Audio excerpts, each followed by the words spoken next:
Você não tem porque não pega. O que é apropriação pela fé? Você pode pegar o quanto quiser. Em 1 João capítulo 3, versículo 8 diz: aquele que pratica o pecado é do diabo, porque o diabo vem pecando desde o princípio. Para isso o Filho de Deus se manifestou para destruir as obras do diabo. Jesus veio a esta terra por mais de uma razão. Algumas pessoas acreditam que ele só veio para nos salvar de nossos pecados, mas não é verdade. Sabemos que ele também veio para destruir as obras do diabo, conforme diz a passagem no início da mensagem. Outra importante razão pela qual ele veio, e que muitos cristãos não sabiam, foi para nos mostrar o Pai. Devemos entender que o conceito de Deus como Pai não existia na mente daqueles que estavam debaixo da velha aliança. Na verdade, considerar Deus como Pai era classificado como blasfêmia. Essa é uma das razões pelas quais os fariseus se iraram com Jesus muitas vezes. Ele se dirigia a Deus como seu Pai, e na oração do Pai Nosso disse aos seus discípulos para fazerem o mesmo. Como Jesus veio para nos revelar o Pai, devemos nos lembrar de que tudo o que ele fez expressou o coração do nosso Pai do céu.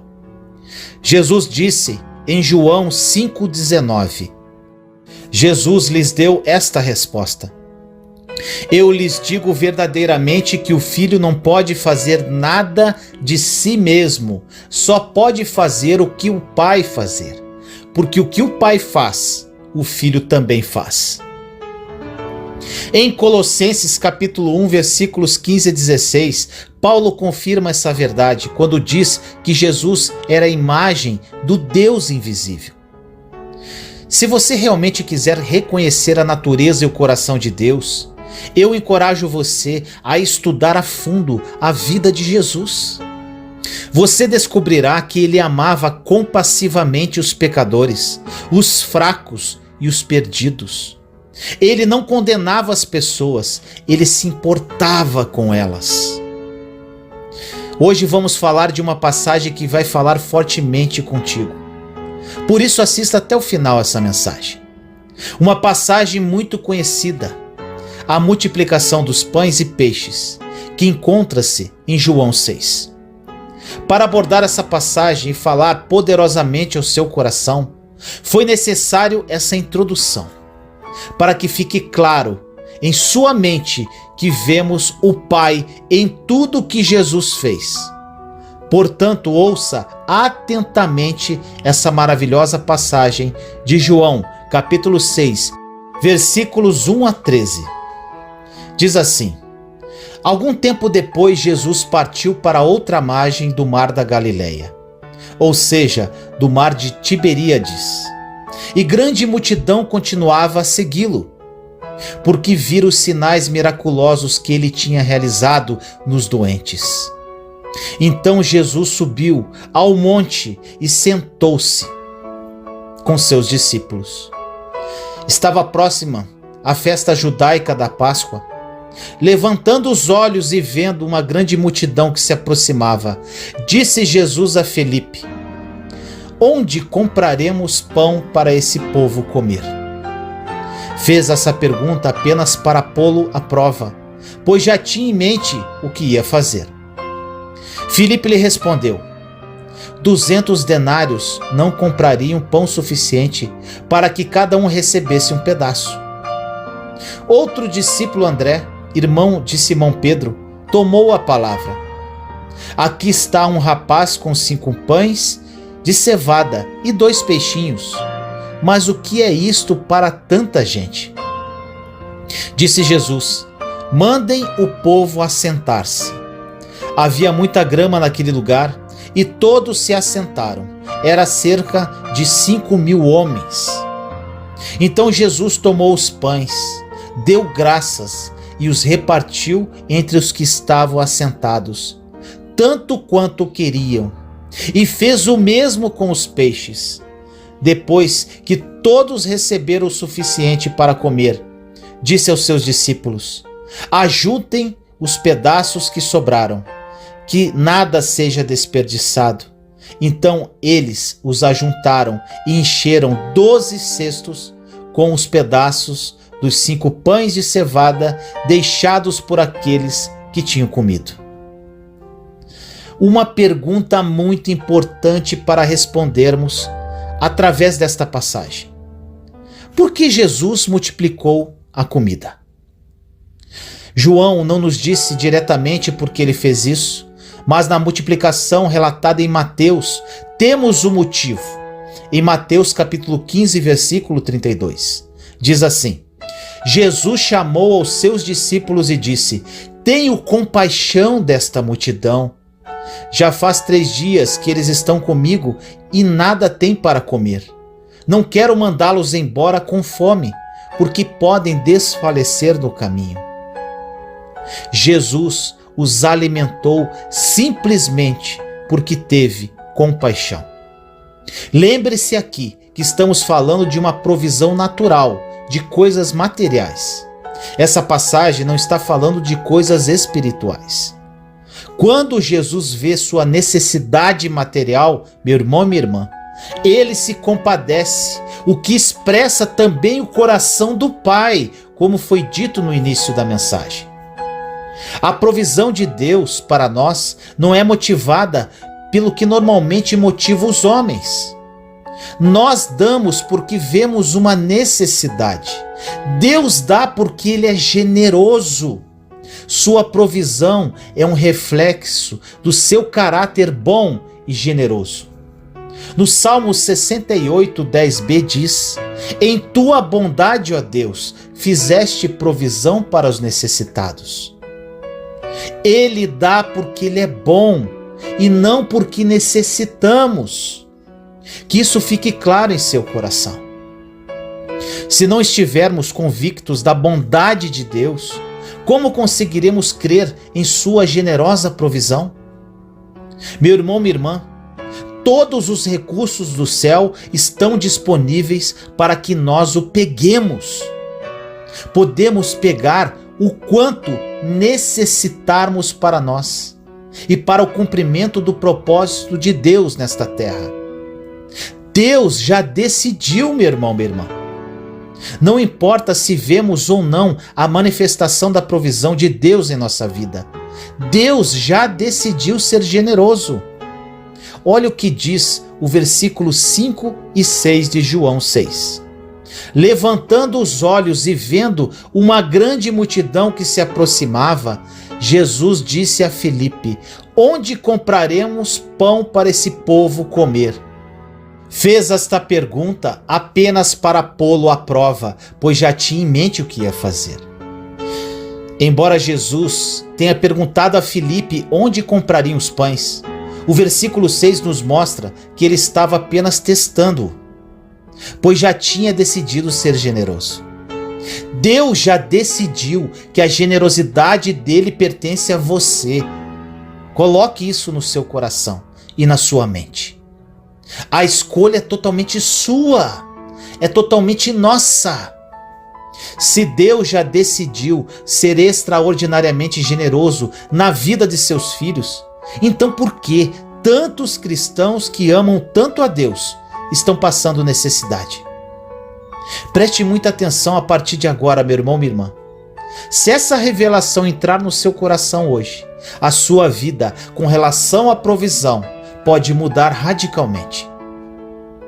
Olha o que está escrito no versículo 11 de João 6. Então Jesus tomou os pães, deu graças e os repartiu entre os que estavam assentados, tanto quanto queriam, ou seja, desejaram, e fez o mesmo com os peixes. A Bíblia diz que a comida foi distribuída às pessoas de acordo com o quanto desejaram, não com o quanto necessitavam. Lembre-se que Jesus nos mostra o coração do Pai. Portanto, o Pai disse que todos podiam receber o quanto quisessem. Portanto, não podemos culpar Deus se não houver provisão abundante em nossa vida. Os únicos culpados somos nós. A falta de provisão não tem nada a ver com Deus, mas sim a culpa é nossa, por causa da falta de revelação, de entendimento e de fé na obra consumada da cruz. A frase "tanto quanto desejaram" no original significa estar decidido ou determinado a pegar grande quantidade. Jesus aqui não decidiu quanto cada pessoa pegaria. Ele não deu um pãozinho, um peixinho para cada um. A decisão cabia totalmente a eles. Eu imagino, meu irmão, minha irmã, que entre aquela multidão havia pessoas com diferentes mentalidades. E em seu coração acreditavam de forma diferente. Se houvesse alguém naquela multidão com mentalidade de pobreza, provavelmente teria ficado pedindo um pouco, enquanto os pães e peixes eram distribuídos, esperando conseguir algumas migalhas, e só receberia isso.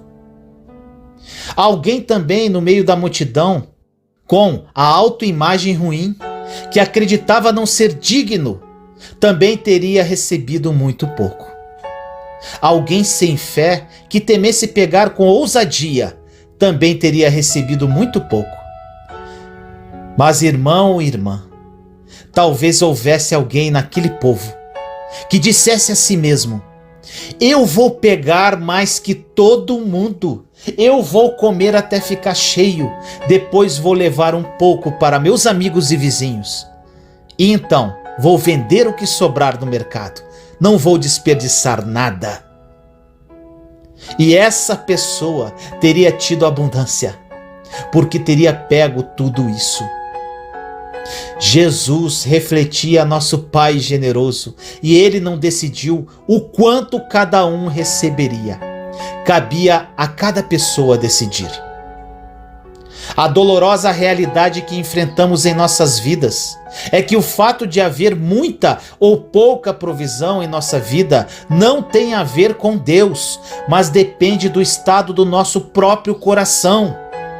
Sempre teremos o que o nosso coração acredita.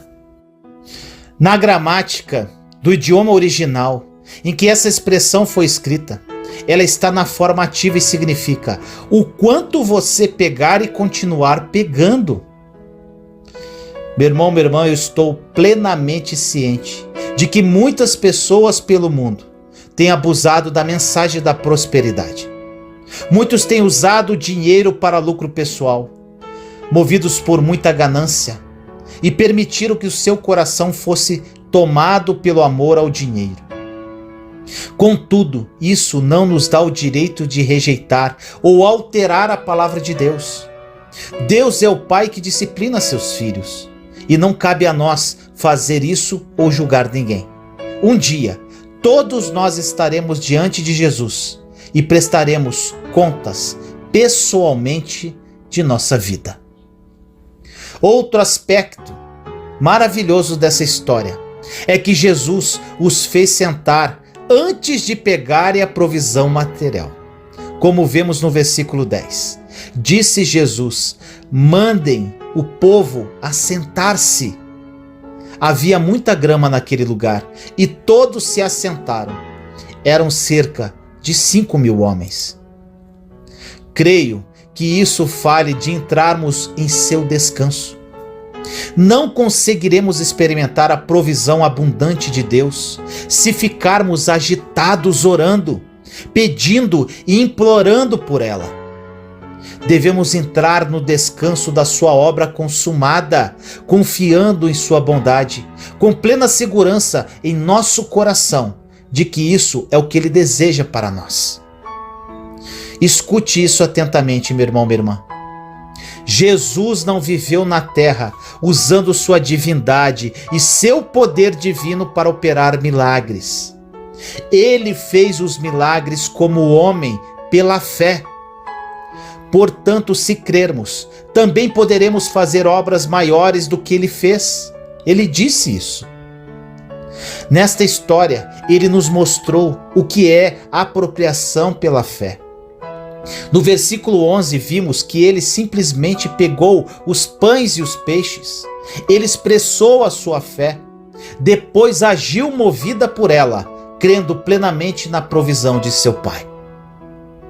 Se você realmente gostaria de viver da forma que falei até agora, você precisa fazer algumas escolhas importantes na sua vida. Em primeiro lugar, liberte-se da incredulidade do seu coração. Primeiramente, você deve se livrar da incredulidade do coração e aprender a viver através da apropriação pela fé.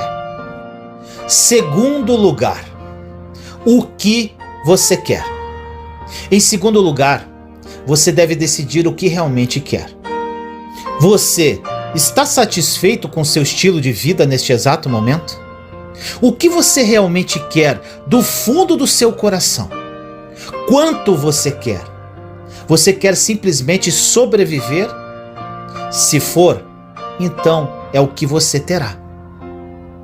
Quando terminar de responder essas perguntas, anote a sua decisão. Eu tomei uma decisão, meus irmãos e irmãs. Eu, Vinícius Leandro, decidi ter milhões para distribuir ao reino de Deus, para missões, para evangelistas, para projetos sociais, para ajudar pessoas carentes e sofridas, para construir casas para os pobres e para não ter que me preocupar com minha provisão pessoal, mas viver a minha vida sem ter que pensar no meu sustento diário e desfrutar da bondade de Deus. Terceiro lugar, posicione-se. Em terceiro lugar, você também precisa se posicionar. Posicione-se com ousadia e declare: eu me posicionei para receber todos os recursos do céu que me pertencem em Cristo.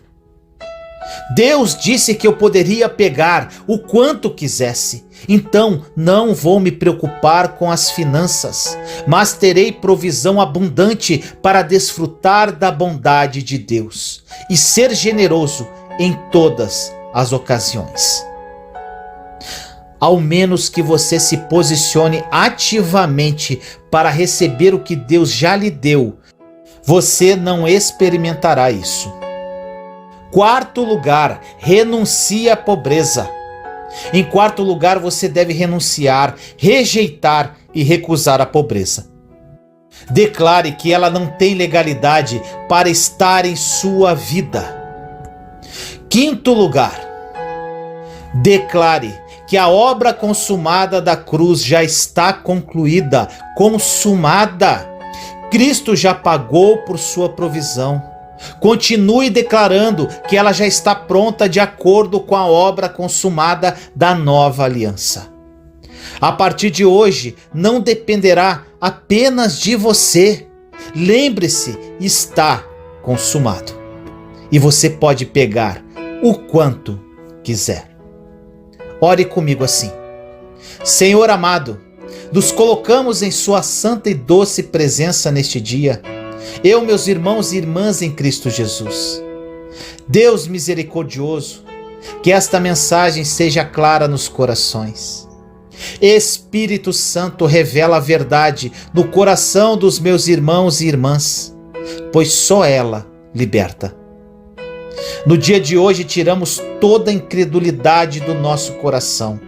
Nos posicionamos, renunciamos à pobreza e declaramos que a obra consumada da cruz já foi concluída. Cristo pagou por nossa provisão. Está consumado, Pai. Obrigado, obrigado, obrigado.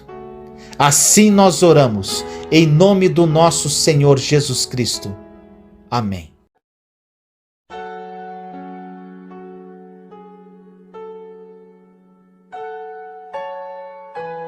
A oração que Jesus fez especialmente para nós, cristãos. No livro de Tiago, capítulo 5, versículo 16 diz: Portanto, confessem os seus pecados uns aos outros e orem uns pelos outros para serem curados. A oração de um justo é poderosa e eficaz. Esta oração é especial, pois foi feita pelo próprio Senhor Jesus por todos os que nele creem, como Salvador e o seguem. Esta oração está registrada no Evangelho de João, capítulo 17, e é chamada oração sacerdotal. Ela foi proferida por Jesus após a última ceia, antes da agonia experimentada por ele no Getsêmani. Trata-se de uma intercessão não somente pela vida dos discípulos, mas também por todos que futuramente viessem a crer nele. Em algum momento da sua vida, você já se sentiu sustentado pelas orações de alguém? Durante muito tempo, minha vida foi sustentada pela oração de minha mãe. E eu entendi o quanto é importante a oração de intercessão. Às vezes, as lutas são tão grandes que pensamos que não vamos conseguir superá-las. Mas é nessa hora que devemos colocar a nossa fé em ação e acreditar no Deus que faz o impossível.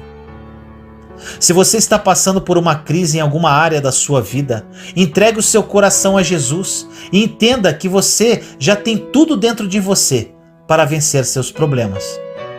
E nunca se esqueça disso, você não está sozinho. Mesmo que você não tenha pessoas à sua volta para pedir ajuda, fique em paz, porque antes mesmo de você nascer, Jesus orou por você. Isso mesmo. A Bíblia diz que pouco antes de Cristo dar a sua vida na cruz, em favor dos pecadores, ele fez uma oração de intercessão, não somente pelos seus discípulos, mas por todos que um dia creriam nele. Então, se você se arrependeu de seus pecados e recebeu Jesus como seu único Salvador, esta oração foi feita para você. Abra o seu coração e ouça até o final para você entender quais foram os principais motivos pelos quais ele orou.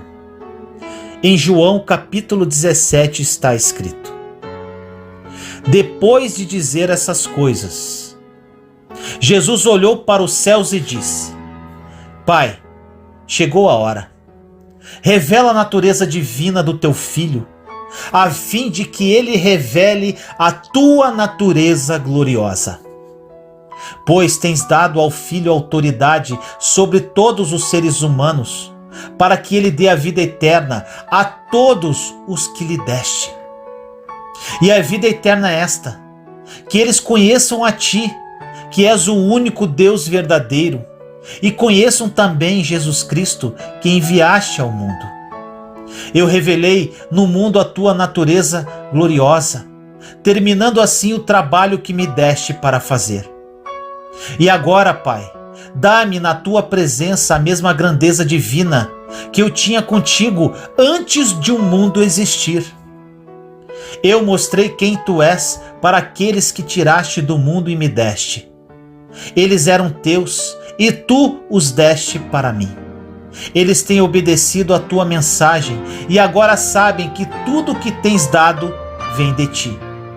Pois eu lhes entreguei a mensagem que tu me deste, e eles a receberam, e ficaram sabendo que é verdade que eu vim de ti, e creram que tu me enviaste. Eu peço em favor deles, não peço em favor do mundo, mas por aqueles que me deste, pois são teus. Tudo o que é meu é teu, e tudo o que é teu é meu. E a minha natureza divina se revela por meio daqueles que me deste. Agora estou indo para perto de ti. Eles continuam no mundo, mas eu não estou mais no mundo.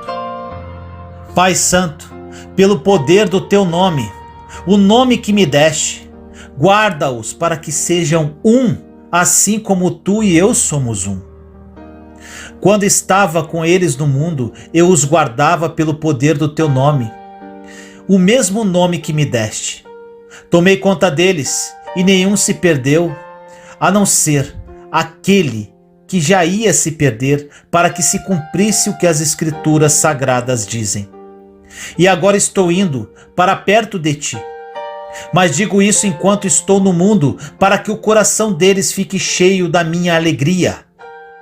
Eu lhes dei a tua mensagem, mas o mundo ficou com ódio deles, porque eles não são do mundo, como eu também não sou. Não peço que os tires do mundo, mas que os guardes do maligno. Assim como eu não sou do mundo, eles também não são. Que eles sejam teus por meio da verdade. A tua mensagem é a verdade. Assim como tu me enviaste ao mundo, eu também os enviei. Em favor deles eu me entrego completamente a ti. Faço isso para que, de fato, eles também sejam completamente teus. Não peço somente por eles, mas também em favor das pessoas que vão crer em mim por meio da mensagem deles. E peço que todos sejam um, e assim como tu, meu Pai, estás unido comigo, eu estou unido contigo. Que todos os que crerem também estejam unidos a nós, para que o mundo creia que tu me enviaste. A natureza divina que tu me deste, eu reparti com eles, a fim de que possam ser um, assim como tu e eu somos um. Eu estou unido com eles, e tu estás unido comigo, para que eles sejam completamente unidos, a fim de que o mundo saiba que me enviaste e que amas os meus seguidores como também me amas. Pai, quero que onde eu estiver, aqueles que me deste estejam comigo, a fim de que vejam a minha natureza divina que tu me deste, pois me amaste antes da criação do mundo. Pai justo, o mundo não te conhece, mas eu te conheço, e aqueles que me deste sabem que tu me enviaste. Eu fiz com que eles te conheçam e continuarei a fazer isso para que o amor que tens por mim esteja neles e para que eu também esteja unido com eles. Perceba que Jesus não pediu somente que o Pai nos protegesse do mal, nos ajudasse a viver em santidade e que vivêssemos em comunhão com Ele, mas principalmente que preservássemos o amor e a união entre os irmãos. A unidade é muito importante, porque Jesus disse que as pessoas saberão que somos seus seguidores se amarmos uns aos outros. João 13:35. Eu sei que todos nós temos falhas e nem sempre iremos concordar com as atitudes e opiniões dos outros, mas ainda assim precisamos viver em união. Deus não está pedindo nada que Ele já não tenha feito. Se Ele pode tolerar nossos erros, por que não posso tolerar os erros dos outros? Se Deus não exige a nossa perfeição, por que devemos exigi-la dos nossos irmãos? Ore comigo assim. Senhor amado, nos colocamos em sua santa e doce presença neste dia, eu, meus irmãos e irmãs em Cristo Jesus. Jesus querido, muito obrigado por tudo que o Senhor fez por nós quando esteve aqui neste mundo. Essa oração retrata o tamanho do amor que tens por nós. O Senhor é nosso maior exemplo de vida. Ensinou a todos nós como viver, como nos comportar, como orar. E ainda o Senhor está vivo em nós. O Senhor vive em nós e nós vivemos em Ti. Oh glória, quanta alegria! Nós nesse momento agradecemos pelo sacrifício de cruz do nosso Senhor e Salvador Jesus Cristo, Pai. Acreditamos no seu sacrifício.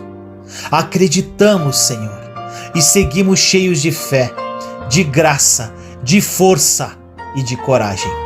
Assim nós oramos, em nome do nosso Senhor Jesus Cristo. Amém.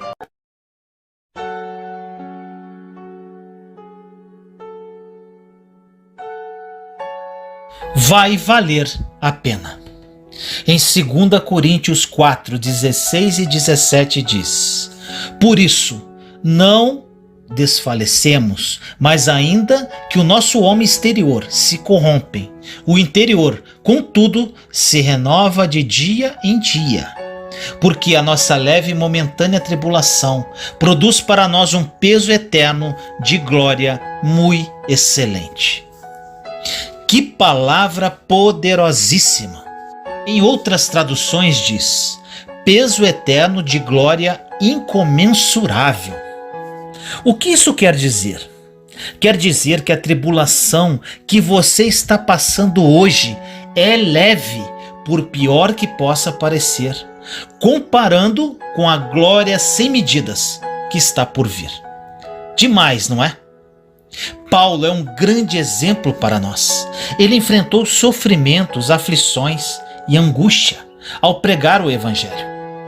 Mas sabia que um dia isso terminaria e que ele obteria o descanso e as recompensas de Deus. Quando enfrentamos grandes dificuldades, é fácil enfocarmos a dor em vez de nossa meta final.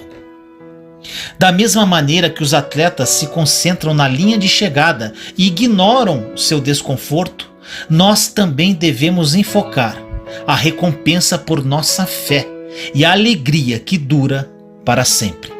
Não importa o que nos aconteça nesta vida, temos a garantia da vida eterna, quando todo o sofrimento terminará e toda a tristeza desaparecerá. É fácil desfalecer e desistir. Todos nós enfrentamos problemas em nossos relacionamentos ou em nosso trabalho que nos levam a pensar em parar. Em vez de desistir, ao ser alcançado pela perseguição, Paulo concentrou-se em sua força interior, que vinha do Espírito Santo. Não deixe que a fadiga, a dor ou a crítica lhe forcem a abandonar a obra de Deus. Renove seu compromisso de servir a Cristo. Não abandone sua recompensa eterna por causa da intensidade da dor que você está sentindo hoje. É a sua fraqueza que permite que o poder da ressurreição de Cristo lhe fortaleça a cada momento. Nossas dificuldades não devem diminuir a nossa fé, nem nos desiludir. Devemos perceber que existe um propósito em nosso sofrimento. Os problemas e as limitações humanas têm vários benefícios. Primeiro, lembram o sofrimento de Cristo por nós. Segundo, afastam o orgulho. Terceiro, levam-nos a olhar além desta vida. Quarto, dão oportunidades para provar nossa fé aos outros. Quinto, dão a Deus a oportunidade de demonstrar o seu poder. Veja as suas dificuldades como oportunidades. Em 1 Coríntios 4,18 diz: não atentando nós nas coisas que se veem, mas nas que se não veem, porque as que se veem são temporais e as que se não veem são eternas. Nossa maior esperança, quando estamos experimentando uma enfermidade terrível, perseguição ou dor, é a certeza de que esta vida não é tudo o que há. Existe vida após a morte. Saber que viveremos para sempre com Deus em um lugar sem pecado e sofrimento pode nos ajudar a viver acima da dor que enfrentamos nesta vida. Ore comigo assim: Senhor, me renovo dia após dia, mesmo que exteriormente as circunstâncias não sejam favoráveis. Entendo, Pai, que as tribulações que vivo hoje são pequenas, perto das medidas de bênçãos que virão. Me mantenho firme e forte. Me concentro, Senhor, na força que está em mim, através da ação do Espírito Santo. Renovo o meu compromisso de seguir a Jesus Cristo. Entendo que o Senhor se manifesta na minha fraqueza. Quanto mais fraco, mais forte serei através da sua graça. Entendo que existe um propósito em todo esse sofrimento. Continuarei a lutar o bom combate até o final e buscarei com todas as minhas forças a oportunidade de viver a eternidade, onde não haverão mais dores e sofrimentos. Assim eu oro em nome do nosso Senhor Jesus Cristo. Amém.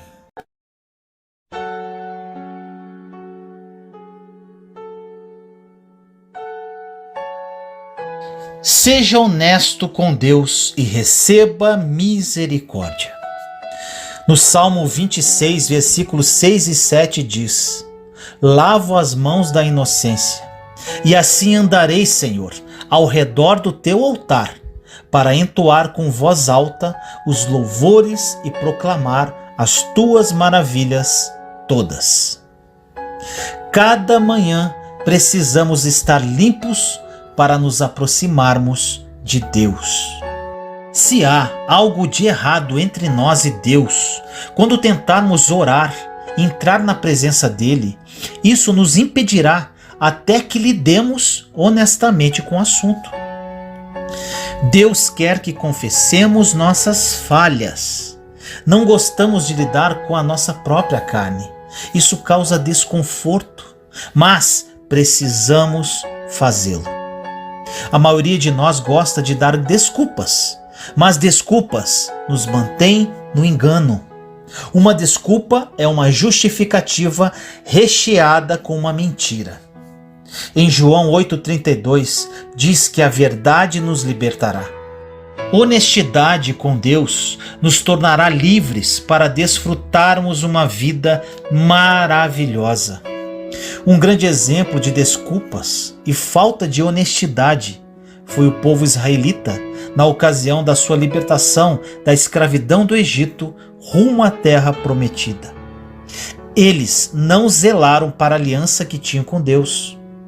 No livro de Salmos 25:10 diz: Todas as veredas do Senhor são misericórdia e verdade para os que guardam a sua aliança e os seus testemunhos. Os israelitas ficaram no deserto porque não entendiam que os seus pecados eram a causa de seus próprios problemas. Eles acusaram a Moisés, a Deus e a tudo mais por seus sofrimentos. Eles se recusaram a assumir a responsabilidade por seus pecados, e sua indisposição em se arrepender os impediu de entrar na terra da promessa. Quando você falar com Deus, certifique-se de que pediu perdão. Em 1 João 1:9 diz: Se nós admitirmos que temos pecado e confessarmos nossos pecados, Ele é fiel e justo e perdoará nossos pecados e nos purificará de toda injustiça. Arrependa-se pela manhã para desfrutar a misericórdia, o perdão e o amor de Deus durante todo o seu dia. Ore comigo assim: Senhor amado, nesse dia entro em sua presença para pedir perdão dos meus pecados, os conscientes e os inconscientes. Revela meu pecado, Senhor. Quero entrar na sua presença limpo. Não quero nada de oculto, Pai, em nosso relacionamento. Desejo a cada dia ganhar a sua confiança como filho e criar mais intimidade contigo. Sei que sou falho, mas buscarei a cada dia fazer a sua vontade e ser um filho obediente. Desfruto, Senhor, da sua misericórdia, do seu amor e do seu perdão. Assim eu oro em nome do nosso Senhor Jesus Cristo. Amém.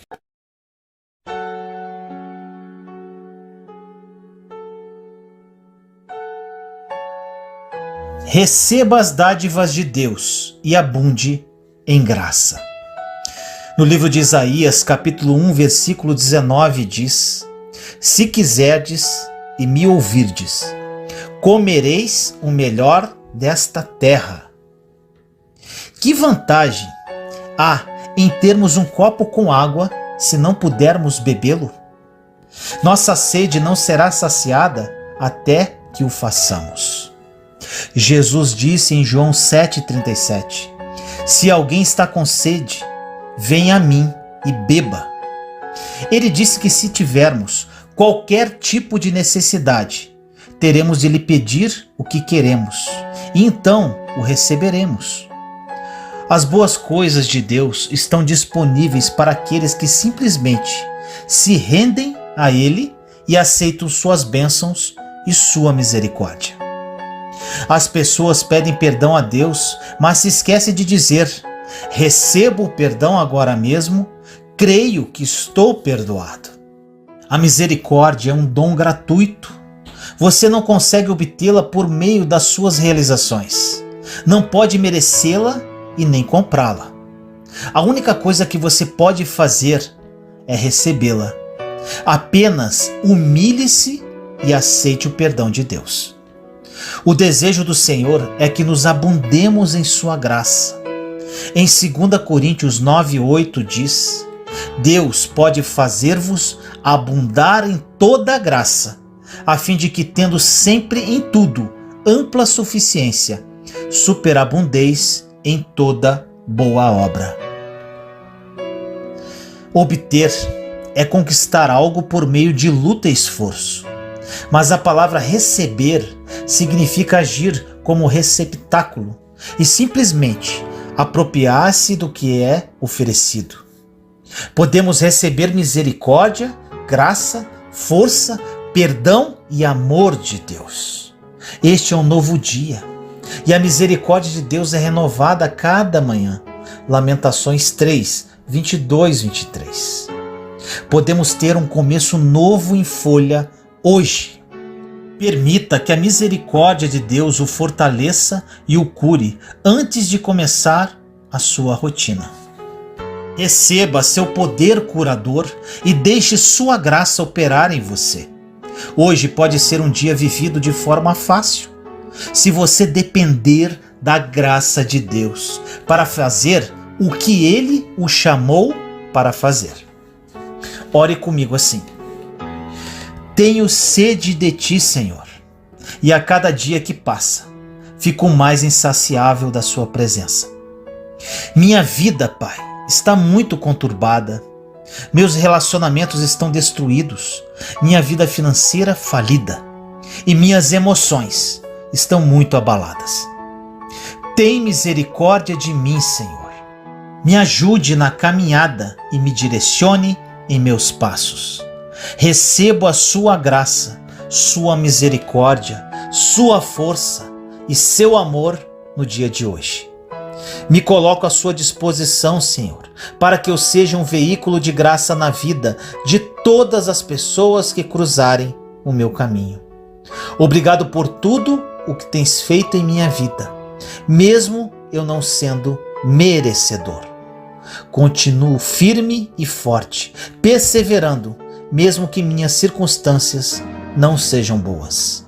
Assim eu oro em nome do nosso Senhor Jesus Cristo. Amém.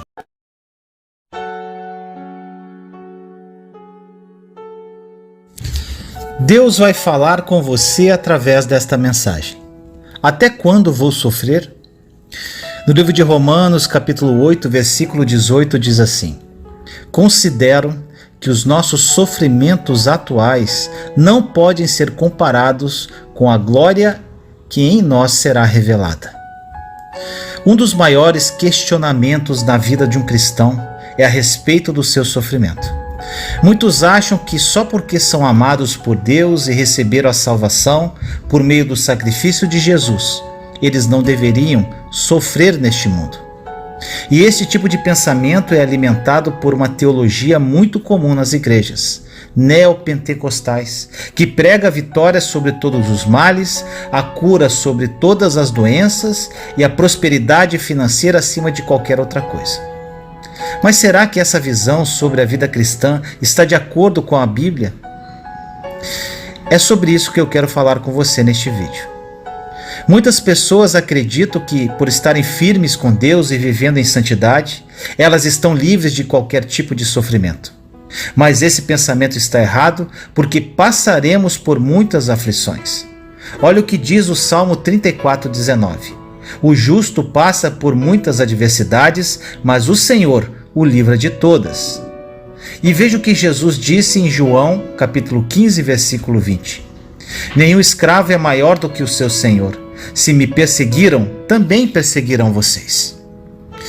E talvez você esteja se perguntando: mas Vinícius, se Deus é tão poderoso e misericordioso como a Bíblia diz, por que ele não acaba com o sofrimento dos seus filhos de uma vez por todas? É porque se ele fizesse tudo isso, o ser humano não precisaria colher os frutos de suas escolhas e levaria uma vida segundo a sua própria vontade, não a vontade do Senhor. Veja o que o apóstolo Paulo diz em Gálatas capítulo 6, versículos 7 e 8. Não se deixem enganar, de Deus não se zomba, pois o que o homem semear, isso também colherá. Quem semeia para a sua carne, da carne colherá a destruição, mas quem semeia para o Espírito, do Espírito colherá a vida eterna. O fato é que Deus nos criou com a capacidade de pensar, para que possamos refletir antes de tomar decisões, porque todas elas geram consequências. E muitas de nossas escolhas e atitudes geram sofrimento não somente em nós, mas para as pessoas à nossa volta. Veja o exemplo de Saul. Ele foi escolhido por Deus para ser o primeiro rei de Israel e recebeu do Senhor tudo o que era necessário para governar aquela nação da melhor forma possível. Porém, se analisarmos o livro de 1 Samuel, veremos que ele foi rebelde e desobediente em diversas situações. Por causa disso, ele perdeu a bênção do Senhor e o seu reinado para Davi. Ele também viu o seu exército ser destruído por povos inimigos. E por fim acabou com a própria vida no campo de batalha. Foi um final trágico para Saul, mas ele apenas sofreu as consequências das escolhas que fez durante a vida. Por isso o que Deus quer que você saiba hoje é que ele tem um propósito por trás do seu sofrimento. E mesmo que essa dor seja consequência dos seus erros, ele pode te restaurar. Deus é tão bom e misericordioso que mesmo quando falhamos e o decepcionamos, ele não desiste de nós e se compromete em nos ajudar. Mas a pergunta que fica é: será que temos permitido que Deus nos molde e nos transforme?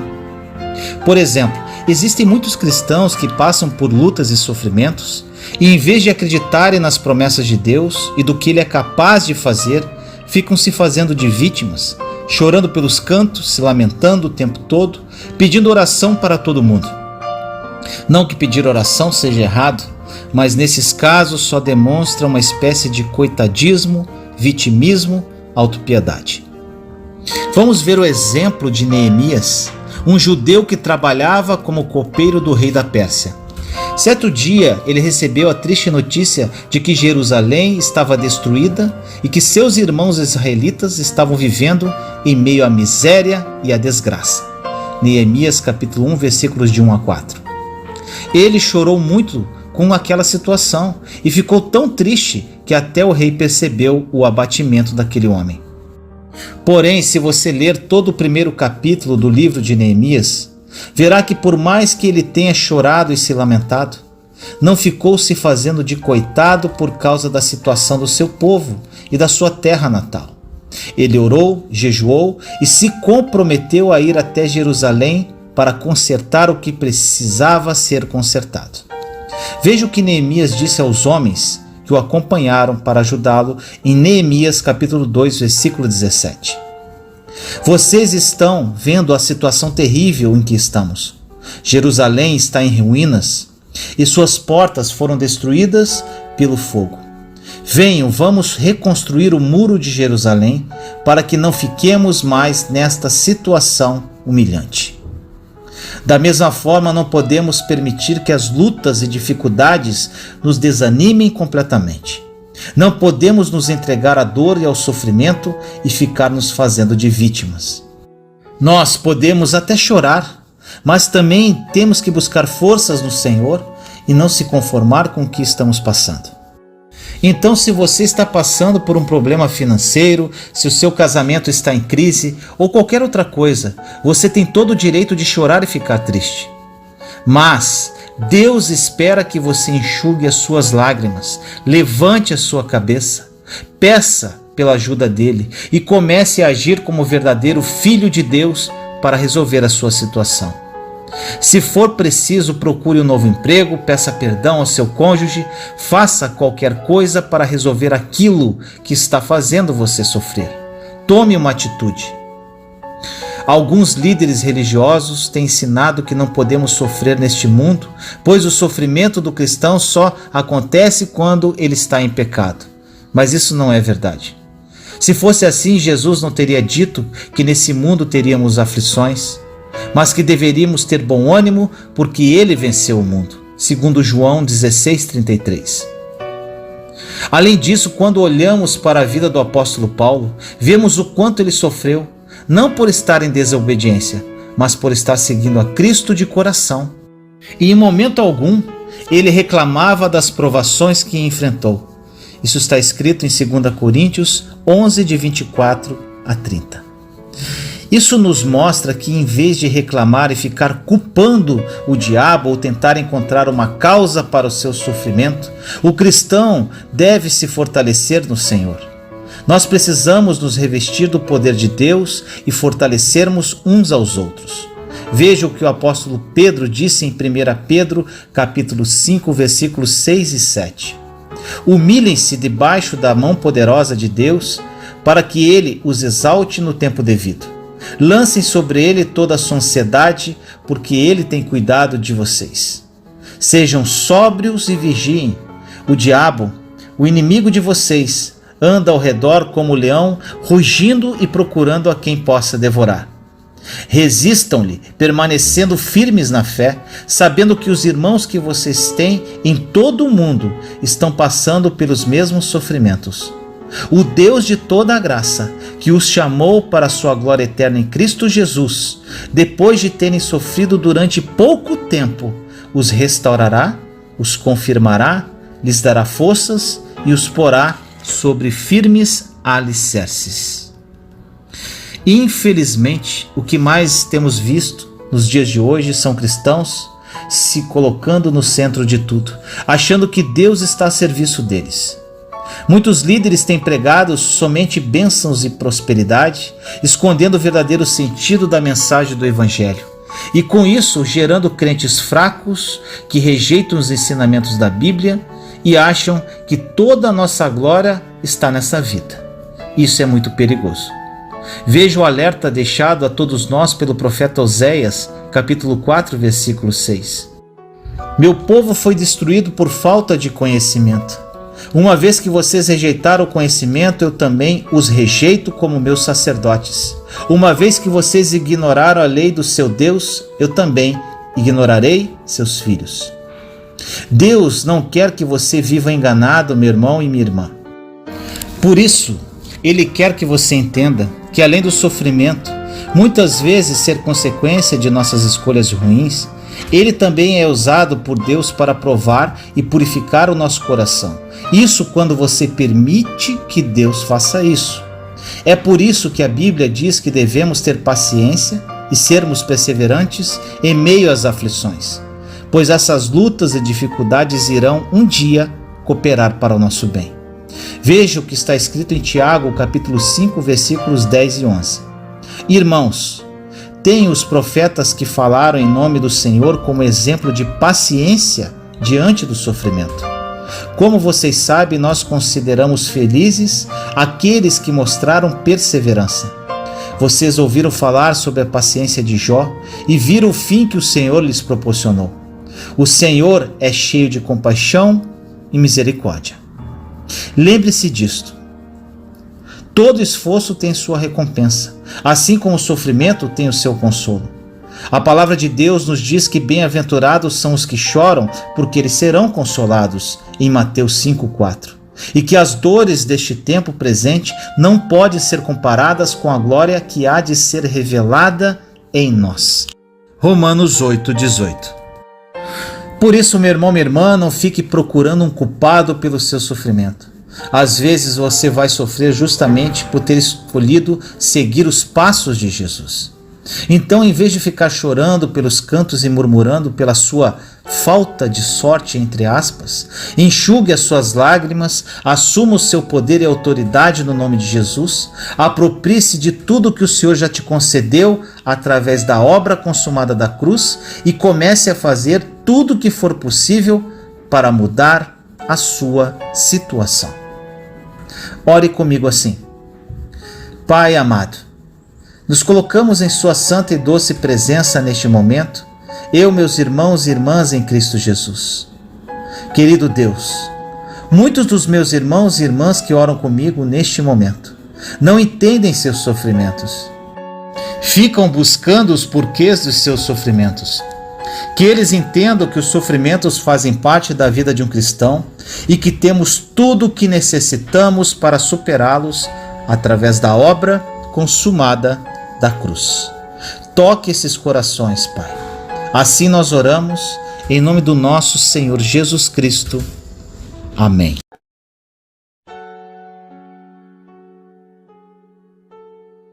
Lembranças que poderão mudar o seu deserto. Conheça as lembranças que me sustentaram no deserto. No livro de Deuteronômio 23:19 diz assim: Deus não é honesto para que minta, nem filho de homem para que se arrependa. Acaso ele fala e deixa de agir? Acaso promete e deixa de cumprir? Meu irmão e minha irmã, todos nós já tivemos dias e até mesmo anos em que parece que a nossa vida fica parada, sem mudança, sem alegria e esperança de dias melhores. Nós ficamos sem forças. Ficamos pensando que acabou e que não suportaremos esses dias difíceis. Eu lembro claramente do deserto que já enfrentei. Foi muito difícil, desesperador e imaginava que era o fim. Dentro de mim haviam muitos conflitos e eu sempre ficava confuso por não saber como lidar com eles. No início da minha caminhada de fé, eu era muito inconstante, pois em um momento eu estava extremamente feliz e confiante em Deus. Mas logo ficava com medo, abatido e nem sabia se Deus realmente existia. Também sofri algumas decepções com pessoas que me feriram muito. As pessoas que pensava que eram minhas amigas e confidentes me traíram e afastaram-se de mim quando mais precisava de suas presenças. Talvez, meu irmão, minha irmã, você tenha se identificado com essas minhas experiências e está passando por um deserto muito difícil. Mas saiba de uma coisa: você não está sozinho. Se algum dia no passado você fez uma oração confessando os seus pecados e pedindo a Jesus que se tornasse o seu Salvador, então Ele realmente tomou a sua vida em suas mãos e te levará a caminhos bem melhores do que você já imaginou. Por mais que você não consiga contemplar isso neste momento da sua vida. Talvez a sensação que você tem hoje é como se você estivesse sozinho, em um lugar muito escuro, onde tudo o que você enxerga é apenas uma pequena luz, guiando apenas os seus passos. E você, agora, não consegue enxergar um palmo à sua frente. Por isso eu quero te dizer novamente que Deus está cuidando de você. E o Salmo 121 está se cumprindo na sua vida. Olha o que diz no Salmo 121, versículos de 5 a 8. Ele não permitirá que você tropece, o seu protetor se manterá alerta. Sim, o protetor de Israel não dormirá, ele está sempre alerta. O Senhor é o seu protetor, como sombra que o protege. Ele está à sua direita. De dia o sol não o ferirá, nem a lua de noite. O Senhor o protegerá de todo o mal, protegerá a sua vida. O Senhor protegerá a sua saída e a sua chegada, desde agora e para sempre. Meu irmão, minha irmã, continue firme, pois no tempo certo Deus irá iluminar todos os seus caminhos e você entenderá o motivo pelo qual você está enfrentando tantas lutas. Muitas pessoas têm medo de entregar suas vidas a Jesus, pois elas pensam que estarão atraindo lutas e problemas. Mas o que elas não sabem é que ao rejeitar a Cristo, elas estão optando por ficar do lado do inimigo. E com certeza sofrerão muito mais, e caso não se converta, o sofrimento será eterno. Porém, quando um cristão passa por dificuldades, Deus o carrega no colo se for preciso, e se ele pecar e se arrepender, Jesus o purifica de todo o pecado através do seu sangue, conforme diz em 1 João, capítulo 1, versículo 9. Por isso, antes de você querer desistir, eu quero te encorajar a se lembrar de 4 coisas que eu lembrava durante as fases mais difíceis da minha vida no deserto. E eu espero que elas te ajudem também. O primeiro pensamento que eu tinha é: sua confiança em Deus deve estar acima de tudo. Meu irmão, minha irmã, nem sempre podemos controlar o que acontece conosco, mas sempre podemos controlar como reagiremos em cada situação. Quando nós fazemos a escolha de parar de reclamar e começamos a dar graças a Deus pelas coisas boas, nossos problemas se tornam bem menores. Por isso, tenha uma atitude sempre positiva e um coração agradecido, independentemente do que você esteja passando. Olha o que diz em 1 Tessalonicenses, capítulo 5, versículos 16 a 18. Alegrem-se sempre, orem continuamente, deem graças em todas as circunstâncias, pois esta é a vontade de Deus para vocês em Cristo Jesus. O segundo pensamento, meu irmão, minha irmã, que eu tinha era: encare as lutas como fortalecimento e não como sofrimento. Toda dificuldade em sua vida, seja ela grande ou pequena, Deus irá usá-la para produzir em você mais força, fé e perseverança. Mas claro, se você permitir. E pode acreditar, meu irmão, minha irmã, existe um propósito em toda dor que você passa. Conforme diz em Romanos 8, 28. Sabemos que todas as coisas contribuem juntamente para o bem daqueles que amam a Deus, daqueles que são chamados segundo o seu propósito. Terceiro pensamento, meu irmão, minha irmã: o tempo de Deus é perfeito. Os planos de Deus, na maioria das vezes, são diferentes dos nossos, mas eles são perfeitos. Por isso, tenha paciência para esperar pelo tempo de Deus, em vez de ficar agindo por conta própria, fazendo aquilo que você acha melhor. No livro de Provérbios, capítulo 3, versículos 5 e 6, diz assim: confie no Senhor de todo o seu coração e não se apoie em seu próprio entendimento. Reconheça o Senhor em todos os seus caminhos e Ele endireitará as suas veredas. O quarto pensamento, meu irmão, minha irmã: Deus nunca sairá do seu lado. Você pode sentir como se estivesse enfrentando toda essa luta sozinho, mas a partir do momento em que você entregou sua vida a Jesus, você se tornou um membro da família de Deus e Ele estará ao seu lado até o final, para que você nunca perca a sua esperança. Olha o que diz em Deuteronômio 31:6. Sejam fortes e corajosos, não tenham medo nem fiquem apavorados por causa deles, pois o Senhor, o seu Deus, vai com vocês, nunca os deixará, nunca os abandonará. Mas agora, meu irmão, minha irmã, muito mais importante desta mensagem do que eu falei, é o que eu vou falar agora. Além de lembrar dessas coisas, desses pensamentos, é essencial que você aproveite esse momento de dificuldade para entender quem você é. E te faço uma pergunta: você sabe quem verdadeiramente é? Muitos acham que sabem, mas não têm a mínima ideia de quem são. Descobrir a sua real identidade nesses momentos difíceis é primordial para a sua caminhada de fé. Você precisa saber qual a sua identidade como filho ou filha de Deus, pois o entendimento dessa identidade liberará o favor de Deus sobre a sua história. Se você sabe quem é, saberá do que pode. Se você sabe quem é, saberá até onde vai. Se você sabe quem é, saberá o poder e a autoridade que carrega. Você precisa acreditar que Deus pode fazer ou confiar no que Ele já fez. Acreditar no que Deus pode fazer é uma possibilidade.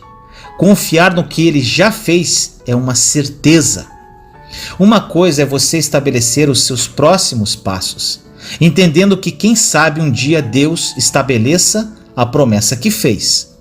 Outra coisa é você entender hoje e levantar a sua cabeça, sabendo que a promessa que Deus fez para você já se cumpriu, que você só está caminhando para chegar até lá. Você precisa escolher, meu irmão, minha irmã. Você vai só acreditar que Deus pode fazer? Ou você vai começar a caminhar tendo o entendimento de que Ele já fez o que prometeu? Em Hebreus 11 diz que a fé é a certeza daquilo que esperamos e a prova das coisas que não vemos. A verdade é que Deus já nos abençoou e existem muitos, mas muitos cristãos que estão cansados de esperar para serem abençoados. Enquanto em Efésios capítulo 1, versículo 3 diz: Bendito seja o Deus e Pai do nosso Senhor Jesus Cristo, que nos abençoou com todas as bênçãos espirituais nas regiões celestiais. Nós já fomos abençoados, pois Deus, apesar de nossas falhas, nos ama demais. Não tem nada que você faça capaz de fazer Deus te amar mais. Não tem nada que você faça que é capaz de fazer Deus te amar menos, porque não tem a ver com quem você é. Deus olha para você e se vê. Quando temos consciência da promessa, as circunstâncias não nos param mais. Pessoas podem te perseguir, te caluniar, desprezar a unção que você carrega, rejeitar a verdade que você tem, criticar tudo que você faz, impedir o seu crescimento. Mas mesmo que tudo se levante contra você, ninguém pode roubar a promessa que sobre você foi liberada. Por isso que o inferno fica revoltado conosco. O diabo pode tentar mover qualquer coisa de forma exterior, mas ele não tem acesso à promessa que foi liberada dentro de você. Podem tentar paralisar você por fora, mas ninguém consegue paralisar o que foi depositado dentro. É por isso que uma consciência inabalável a respeito de quem você é faz com que você tenha uma fé inabalável para viver o que Deus te prometeu. Você precisa escolher se vai viver um milagre ou se vai construir uma história. Isto depende apenas só de você. Existem muitos homens fortes que estão cansados porque chegaram no limite que seu braço consegue conquistar. Quando você entender que não tem nada a ver com o quão bom você é, você vai descansar na bondade de Deus. Deus não tem bondade. Deus é a própria bondade. Não é uma característica dele, é parte do seu caráter. Quando você entende isso, acaba descansando em meio às circunstâncias, por piores que sejam. Você, meu irmão, minha irmã, chegou até aqui. Tudo poderia te parar e você não desistiu. Então continue assim, continue caminhando, mesmo que tudo se levante contra você. Continue caminhando mesmo que as coisas pareçam improváveis, mesmo que algumas contas não fechem, mesmo que algumas coisas não façam sentido, mesmo que a lógica não consiga te amparar, mesmo que não haja base de segurança para as promessas que Deus te fez. Porque a glória de Deus se revela em meio às impossibilidades. Não precisa fazer sentido para ninguém se fez sentido para quem te prometeu. Se fosse para você viver uma vida qualquer, você poderia servir a um Deus qualquer. Mas se você está servindo um Deus de impossibilidades, comece então a pisar sobre as impossibilidades. Se você está servindo a um Deus sobrenatural, comece então a desejar o sobrenatural. O incrível é que o que parecia impossível no passado, agora é só um laço daquilo que Deus fez e vai continuar fazendo no futuro.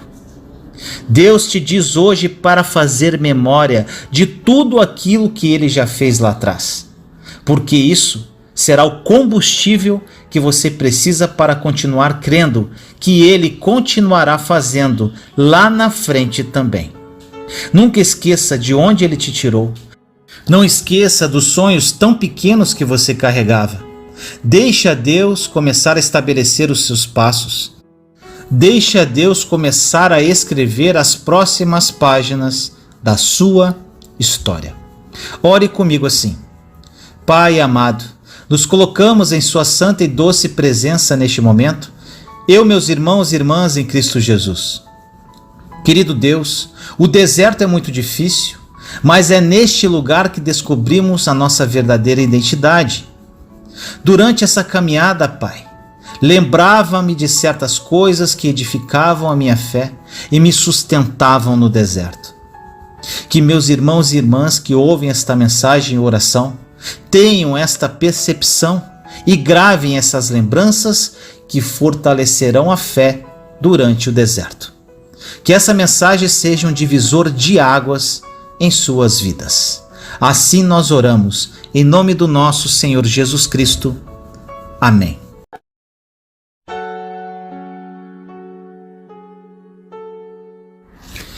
Aprenda a lidar com as críticas. Em 1 Pedro 3,16 diz assim: Contudo façam isso com mansidão e respeito, conservando boa consciência, de forma que os que falam maldosamente contra o bom procedimento de vocês, porque estão em Cristo, fiquem envergonhados de suas calúnias. Meu irmão, minha irmã, vivemos em uma sociedade onde as pessoas querem tudo na hora. São muito exigentes e cobram bons resultados o tempo todo. Seja no trabalho, na escola, em casa e até dentro da própria igreja. Mas nós não somos máquinas. Somos seres humanos e estamos sujeitos a falhas. O problema é que alguns não conseguem entender isso e a única coisa que sabem fazer é nos criticar. Eu mesmo já recebi várias críticas durante a minha vida e acredito que ninguém gosta de ser criticado, principalmente quando esses julgamentos não fazem sentido. Quando uma pessoa recebe uma crítica, por mais que não pareça, é normal que ela se entristeça e fique magoada. É por isso que a Bíblia condena aqueles que têm a língua como a da serpente, pois veneno de víbora está em seus lábios, segundo o Salmo 143. Mas é preciso entender que a crítica faz parte da vida, e é muito importante sabermos lidar com elas. Por isso eu quero te mostrar 4 passos que irão te ajudar a lidar melhor com as críticas. Primeiro passo: concentre-se no que Deus pensa sobre você. Muitas pessoas são maldosas e só dizem certas coisas porque sabem que irão nos ferir. Por isso, não fique imaginando o que elas dizem ou pensam sobre você. A Bíblia diz em Eclesiastes 7:21: Não dê atenção a todas as palavras que o povo diz, caso contrário, poderá ouvir o seu próprio servo falando mal de você. Concentre-se no que Deus pensa a seu respeito e sua vida será muito, mas muito mais feliz. Quando entregamos a nossa vida a Jesus Cristo, nos tornamos filhos amados de Deus e Ele é quem nos defende. Leia o Salmo 37 e você verá que não compensa se aborrecer com as pessoas más. Segundo passo: saiba diferenciar crítica de conselho. Meu irmão, minha irmã, peça a Deus sabedoria para lidar com o que os outros dizem e saiba diferenciar o que é crítica e o que é conselho. Às vezes as pessoas nos dizem algo que achamos difícil de ouvir, porém não para o nosso crescimento, e sem percebermos, podemos desprezar esses conselhos que poderiam nos ensinar algo. A Bíblia diz que a melhor forma de aprendermos com as críticas é ouvindo ao invés de retrucar.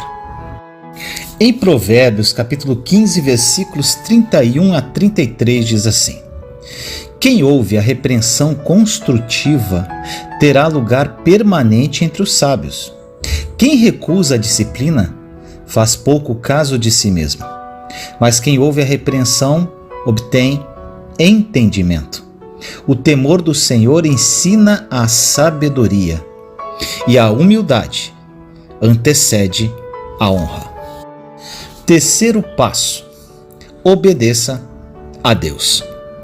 Lembre-se de Jesus, que sofreu muitas críticas injustas e por causa delas foi levado à cruz.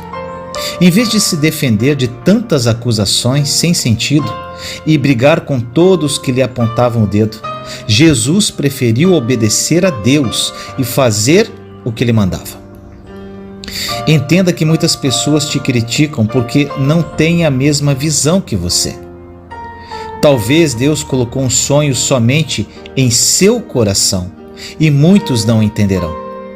Isso poderá acontecer com pessoas de sua própria família, como foi no caso de José da Bíblia.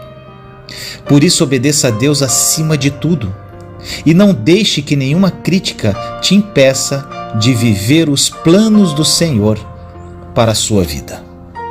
O quarto passo: pague o mal com o bem. Quando alguém te criticar, ore a Deus, para que nenhuma raiz de amargura brote em seu coração.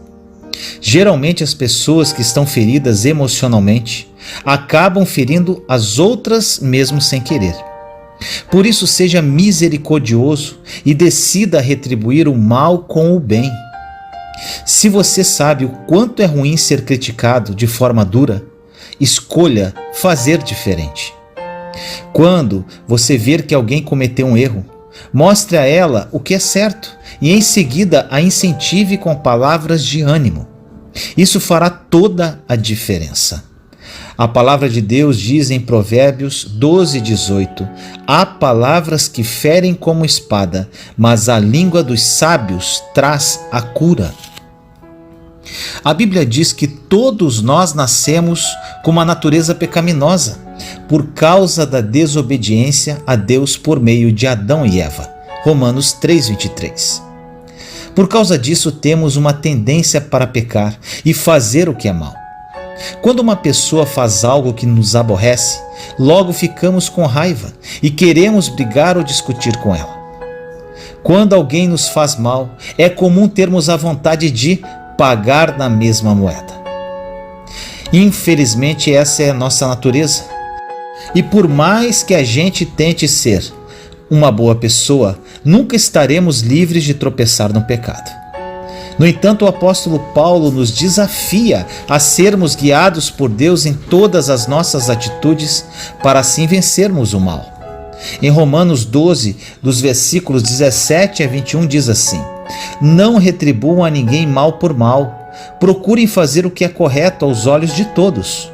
Façam todo o possível para viver em paz com todos. Amados, nunca procurem vingar-se, mas deixem com Deus a ira, pois está escrito: minha é a vingança, eu retribuirei, diz o Senhor. Pelo contrário, se o seu inimigo tiver fome, dê-lhe de comer. Se tiver sede, dê-lhe de beber. Fazendo isso, você amontoará brasas vivas sobre a cabeça dele. Não se deixem vencer pelo mal, mas vençam o mal com o bem. É claro que mesmo que tenhamos entregado nossa vida a Jesus, isso não nos tornará 100% santos a ponto de nunca mais pecarmos e sentirmos raiva de alguém. Não podemos nos iludir, pois, como eu disse antes, nossa natureza é pecaminosa.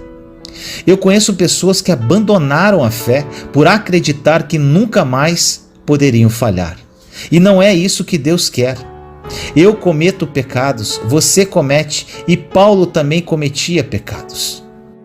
Na verdade, ele diz para nos esforçarmos ao máximo para que o nosso velho eu seja deixado para trás, pois só assim daremos um bom testemunho cristão e agradaremos a Deus. Em 2 Coríntios 5,17 diz assim: assim que, se alguém está em Cristo, nova criatura é, as coisas velhas já passaram, eis que tudo se fez novo. Deus não espera que você e eu sejamos perfeitos como Jesus foi. Isso é impossível. Mas Ele nos deu o Espírito Santo para que por meio dele consigamos seguir o exemplo de Jesus. Em Lucas 10:27, Ele nos deu o mandamento de amarmos o nosso próximo como a nós mesmos. E quando obedecemos essa ordem, vencemos toda forma de maldade. Por isso, quando alguém te desejar o mal, deseja a ela o bem. Quando alguém te fizer algo ruim, retribua com o bem. Troque o sentimento de vingança pelo perdão e, se o seu inimigo precisar de ajuda, estenda a sua mão.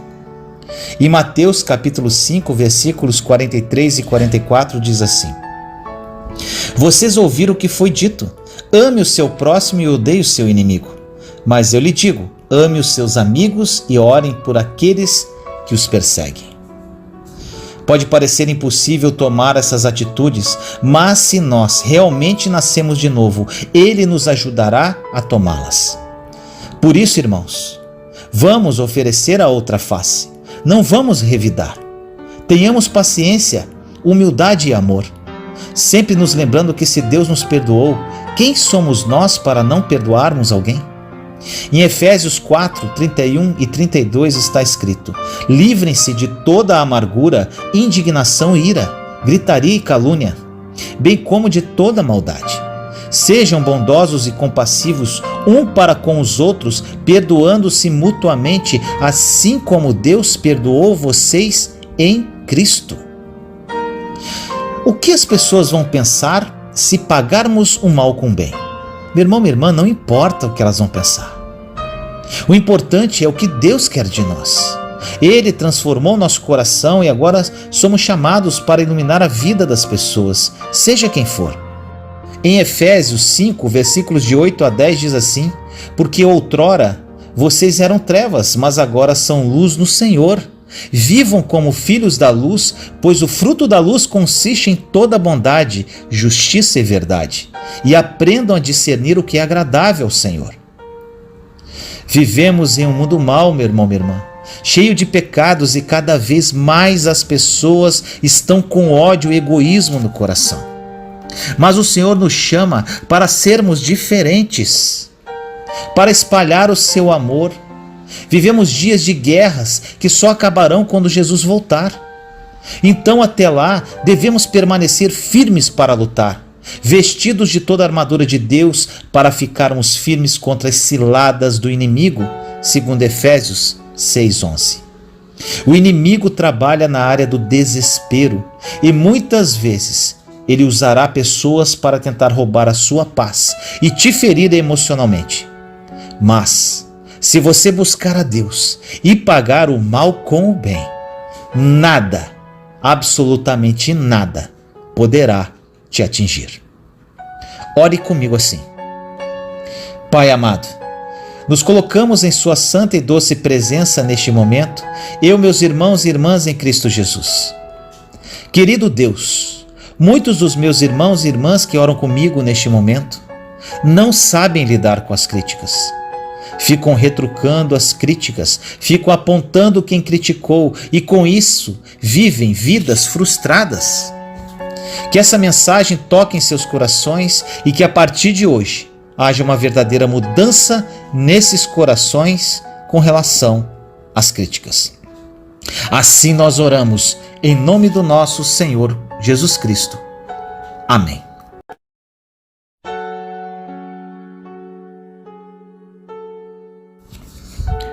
Conheça mais sobre o Espírito Santo de Deus. 7 características importantes do Espírito Santo. No livro de Romanos, capítulo 15, versículo 13, diz assim: Ora, o Deus de esperança vos encha de todo gozo e paz em crença, para que abundeis em esperança pela virtude do Espírito Santo. Existem muitos conceitos errados sobre a identidade do Espírito Santo de Deus. Alguns o enxergam como um poder que Deus dá para aqueles que seguem os ensinamentos de Cristo, e outros o veem como um ser místico. Mas afinal de contas, o que a Bíblia diz sobre o Espírito Santo? Falando de forma bem simples, a Bíblia diz que o Espírito Santo é o próprio Deus. Ela ainda diz que o Espírito Santo é uma pessoa, um ser com uma mente, vontades e emoções. O Espírito Santo é pensador e sabedor. Olha o que diz em 1 Coríntios 2,10. Mas Deus o revelou a nós por meio do Espírito. O Espírito sonda todas as coisas, até mesmo as coisas mais profundas de Deus. Ainda ele se entristece. Efésios 4,30 diz assim: não entristeçam o Espírito Santo de Deus, com o qual vocês foram selados para o dia da redenção. Ainda ele é intercessor. Romanos 8, versículos 26 e 27 diz: da mesma forma o Espírito nos ajuda em nossa fraqueza, pois não sabemos como orar, mas o próprio Espírito intercede por nós com gemidos inexprimíveis. E aquele que sonda os corações conhece a intenção do Espírito, porque o Espírito intercede pelos santos de acordo com a vontade de Deus. O Espírito Santo toma suas decisões. 1 Coríntios 12, versículos de 7 a 11 diz assim: a cada um, porém, é dada a manifestação do Espírito visando ao bem comum. Pelo Espírito a um é dada a palavra de sabedoria, a outro a palavra de conhecimento pelo mesmo Espírito, a outro fé pelo mesmo Espírito, a outro dons de cura pelo único Espírito, a outro poder para operar milagres, a outro profecia, a outro discernimento de espíritos, a outro variedade de línguas e ainda a outro interpretação de línguas. Todas essas coisas, porém, são realizadas pelo mesmo e único Espírito, e ele as distribui individualmente a cada um conforme quer. Além disso, meu irmão, minha irmã, como a terceira pessoa da Trindade, ele age como o confortador e consolador que Jesus nos prometeu que ele seria. Olhe essas passagens. Primeira, João 14, versículos 16 a 26, diz assim: e eu pedirei ao Pai, e ele lhes dará outro conselheiro para estar com vocês para sempre, o Espírito da verdade. O mundo não pode recebê-lo, porque não o vê nem o conhece. Mas vocês o conhecem, pois ele vive com vocês e estará em vocês. Não os deixarei órfãos, voltarei para vocês. Dentro de pouco tempo o mundo já não me verá mais. Vocês, porém, me verão. Porque eu vivo, vocês também viverão. Naquele dia compreenderão que eu estou no meu Pai, vocês em mim e eu em vocês. Quem tem os meus mandamentos e lhes obedece, esse é o que me ama. Aquele que me ama será amado por meu Pai, e eu também o amarei e me revelarei a ele. Disse então Judas, não o Iscariotes: Senhor, mas por que te revelarás a nós e não ao mundo? Respondeu Jesus: se alguém me ama, guardará minha palavra. Meu Pai o amará, nós viveremos a ele e faremos nele morada. Aquele que não me ama, não guarda as minhas palavras. Essas palavras que vocês estão ouvindo não são minhas, são de meu Pai que me enviou.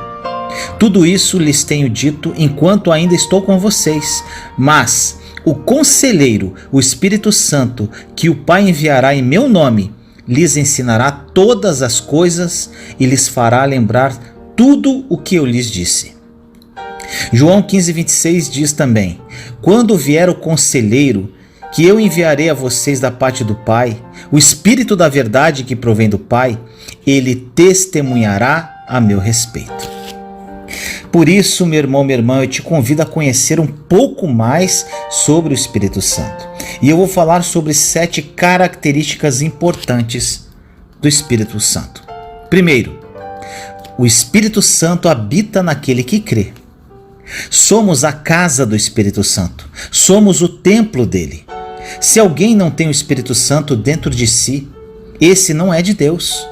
Nosso corpo foi morto pelo pecado e nós vivemos porque o Espírito do Senhor vive em nós. Olha essas passagens. Romanos 8, versículos 9 e 10. Entretanto, vocês não estão sob o domínio da carne, mas do Espírito, se de fato o Espírito de Deus habita em vocês. E se alguém não tem o Espírito de Cristo, não pertence a Cristo. Mas se Cristo está em vocês, o corpo está morto por causa do pecado, mas o Espírito está vivo por causa da justiça. 1 Coríntios 3,16. Vocês não sabem que são santuários de Deus e que o Espírito de Deus habita em vocês? 1 Coríntios 6,19 diz: acaso não sabe que o corpo de vocês é santuário do Espírito Santo que habita em vocês, que lhes foi dado por Deus e que vocês não são de si mesmos? Segunda característica importante do Espírito Santo: o Espírito Santo guia aquele que crê. Quando permitimos que o Espírito Santo habite em nós, ele assume o controle de nossas vidas e nos conduz pelos caminhos da verdade que foram traçados por Deus. Em Romanos 8,14 diz assim: porque todos os que são guiados pelo Espírito de Deus são filhos de Deus. Gálatas 5,18: mas se vocês são guiados pelo Espírito, não estão debaixo da lei. João 16,13: mas quando o Espírito da verdade vier, ele os guiará a toda a verdade. Não falará de si mesmo, falará apenas o que ouvir e lhes anunciará o que está por vir.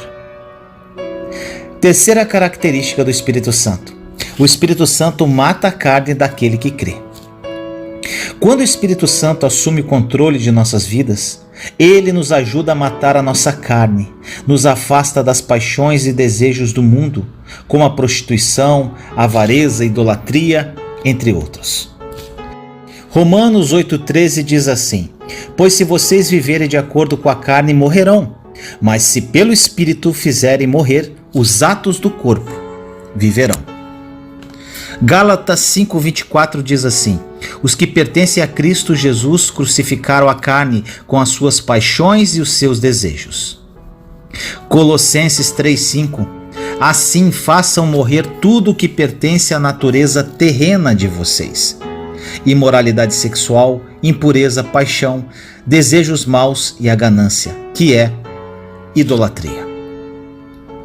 Quarta característica do Espírito Santo: o Espírito Santo vivifica aquele que crê. Já seria muito bom se o Espírito Santo apenas nos garantisse a ressurreição.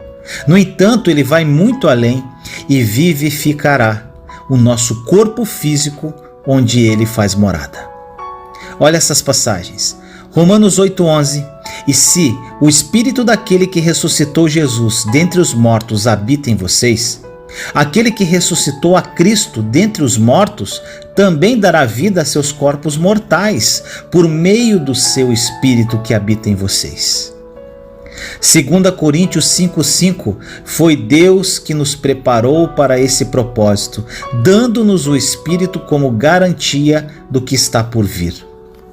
Efésios 1:13 e 14: nele, quando vocês ouviram e creram na palavra da verdade, o evangelho que os salvou, vocês foram selados com o Espírito Santo da promessa, que é a garantia da nossa herança até a redenção daqueles que pertencem a Deus, para o louvor da sua glória.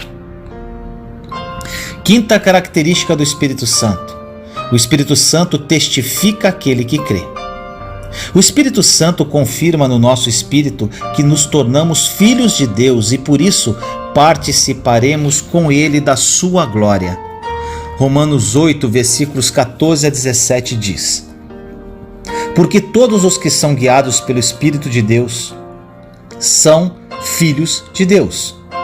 Pois vocês não receberam um espírito que os escravize para novamente temer, mas receberam o Espírito que os adota como filhos, por meio do qual clamamos: Abba, Pai. O próprio Espírito testemunha ao nosso espírito que somos filhos de Deus. Se somos filhos, então somos herdeiros, herdeiros de Deus e co-herdeiros com Cristo. Se de fato participamos dos seus sofrimentos, para que também participemos da sua glória. Sexta característica do Espírito Santo: o Espírito Santo tem o melhor para aquele que crê. A palavra de Deus é clara ao afirmar que temos as primícias do Espírito Santo.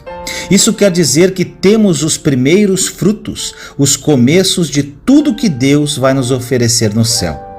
Romanos 8:23 diz: e não só isso, mas nós mesmos, que temos os primeiros frutos do Espírito, gememos interiormente, esperando ansiosamente nossa adoção como filhos, a redenção do nosso corpo. Sétima característica do Espírito Santo: o Espírito Santo ajuda aquele que crê. É o Espírito Santo que sustenta o cristão contra as tentativas de Satanás e o ajuda a vencer as suas fraquezas. Não é por acaso que ele é chamado de ajudador e consolador. Olhe essas passagens.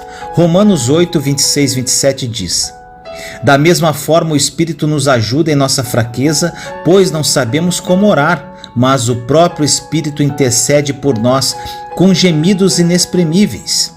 E aquele que sonda os corações conhece a intenção do Espírito, porque o Espírito intercede pelos santos de acordo com a vontade de Deus.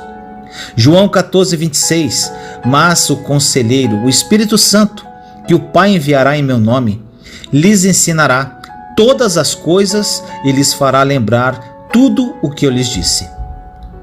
João 15, 26: quando vier o Conselheiro, que eu enviarei a vocês da parte do Pai, o Espírito da verdade que provém do Pai, ele testemunhará a meu respeito. João 16, versículos 7 e 8: mas eu lhes afirmo que é para o bem de vocês que eu vou. Se eu não for, o Conselheiro não virá para vocês, mas se eu for, eu o enviarei. Quando ele vier, convencerá o mundo do pecado, da justiça e do juízo.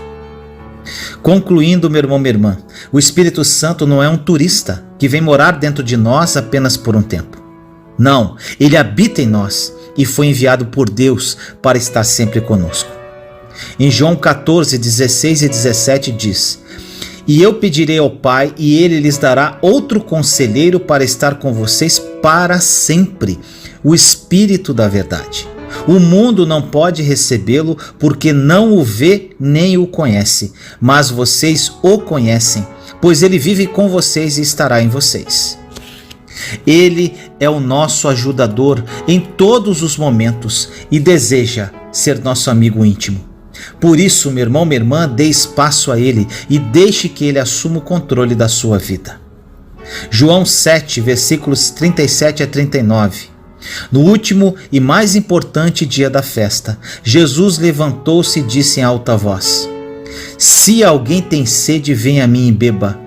Quem crer em mim, como diz a Escritura, do seu interior fluirão rios de água viva. Ele estava se referindo ao Espírito que mais tarde receberiam os que nele crescem.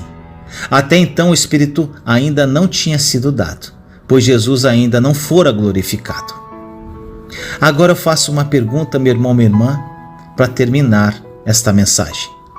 Como você tem cuidado do templo do Espírito Santo? Você tem permitido que ele habite em você e dirija a sua vida? Ore comigo assim: Pai amado, nos colocamos em sua santa e doce presença neste momento, eu, meus irmãos e irmãs em Cristo Jesus. Senhor misericordioso, que esta mensagem seja marcante aos corações que a ouvem. Obrigado, Pai, pelo seu Santo Espírito, o nosso Consolador, Conselheiro e amigo. Que eles entendam, Senhor, que o Espírito Santo é o Senhor habitando em nós, nos guiando, nos direcionando dentro da sua vontade. Obrigado, Pai. Assim nós oramos, em nome do nosso Senhor Jesus Cristo. Amém.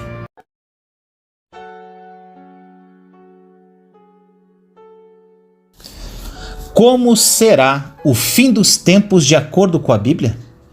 O surgimento do anticristo, o arrebatamento, a grande tribulação, a volta de Jesus, a batalha do Armagedon, o milênio, o novo céu e a nova terra. No livro de Mateus 24, de 6 a 8, diz assim: Vocês ouvirão falar de guerras e rumores de guerras, mas não tenham medo. É necessário que tais coisas aconteçam, mas ainda não é o fim. Nação se levantará contra nação e reino contra reino. Haverá fomes e terremotos em vários lugares. Tudo isso será o início das dores. Meu irmão, minha irmã, essa mensagem é para você descobrir como será o fim dos tempos de acordo com a Bíblia. O surgimento do anticristo, o arrebatamento, a grande tribulação, a volta de Jesus, a batalha do Armagedon, o milênio, o novo céu e a nova terra. Muitas pessoas têm dúvidas de como será o final dos tempos. Por isso eu vou te mostrar, baseado na Bíblia, os principais acontecimentos do antes e depois da volta de Jesus. Vamos começar com as profecias de Daniel e Ezequiel. O profeta Daniel afirma que em determinado momento da história surgirá um homem muito poderoso e inteligente. Olha o que diz em Daniel 8:23. No final do reinado deles, quando a rebelião dos ímpios tiver chegado ao máximo, surgirá um rei de duro semblante, mestre em astúcias. Ainda em Ezequiel 28:3 diz assim: Você é mais sábio que Daniel? Não haverá segredo que lhe seja oculto. Este homem, meu irmão, minha irmã, virá de um cargo político muito importante e conquistará a confiança de muitos. Este homem será aquele que as Escrituras dizem ser o Anticristo. Olha essas Escrituras. Em Daniel 11:21 diz assim: Ele será sucedido por um ser desprezível, a quem não tinha sido dada a honra da realeza. Este invadirá o reino quando o povo do reino sentir-se seguro, e ele se apoderará dele mediante intrigas. Daniel 8:25 diz assim: Com o intuito de prosperar, ele enganará muitos e se considerará superior aos outros. Destruirá muitos que nele confiam e se insurgirá contra o príncipe dos príncipes. Apesar disso, ele será destruído, mas não pelo poder dos homens. Com seu poder de persuasão e um discurso voltado para a paz e prosperidade, o anticristo convencerá os líderes das maiores religiões do planeta que a melhor saída para a humanidade será a criação de uma aliança mundial, que, segundo ele, trará harmonia absoluta a todos os povos da terra. Em Daniel 9:27 diz assim: Com muitos ele fará uma aliança que durará uma semana. No meio da semana ele dará fim ao sacrifício e à oferta. E numa ala do templo será colocado o sacrilégio terrível, até que chegue sobre ele o fim que lhe será decretado. E quando esse tratado de paz for assinado, algo sobrenatural acontecerá: o arrebatamento.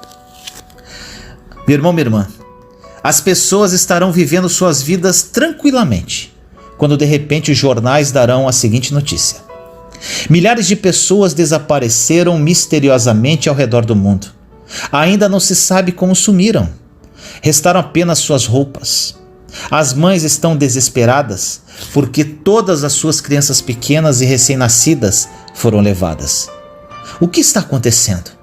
Muitos voos foram cancelados por causa dos acidentes onde aeronaves simplesmente caíram do céu.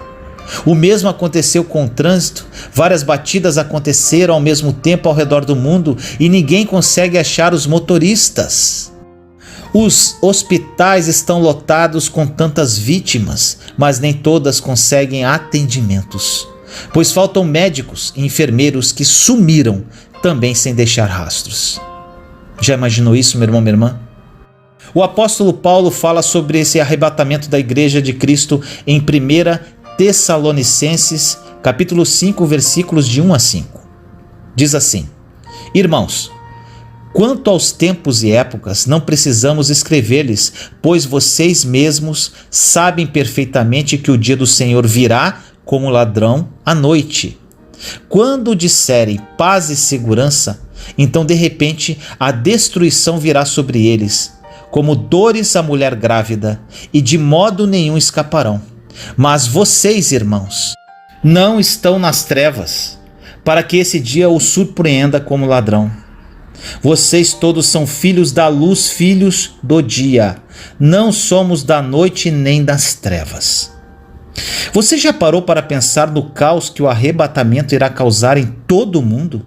Milhões de pessoas sumindo do nada. Câmeras de segurança registrando o desaparecimento repentino das pessoas. Esse será o início do fim. Enquanto isso, o anticristo continuará a ganhar espaço e em pouco tempo se transformará no grande líder do planeta.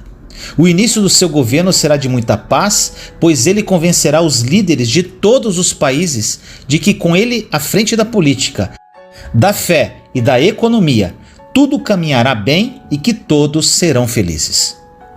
O anticristo será um homem muito complexo, diferente de todos os outros homens que já pisaram na terra. Ele será soberbo, mas ao mesmo tempo gentil. Terá uma postura ameaçadora, mas também transmitirá tranquilidade ao mundo. Sua sabedoria e carisma conquistarão a todos e farão dele a pessoa mais admirável e querida entre todos os habitantes da terra. Em Apocalipse, capítulo 13, versículo 4, disse: adoraram o dragão que tinha dado autoridade à besta, e também adoraram a besta, dizendo: quem é como a besta? Quem pode guerrear contra ela? Tudo isso vai torná-lo o homem mais notável e importante de todos os tempos.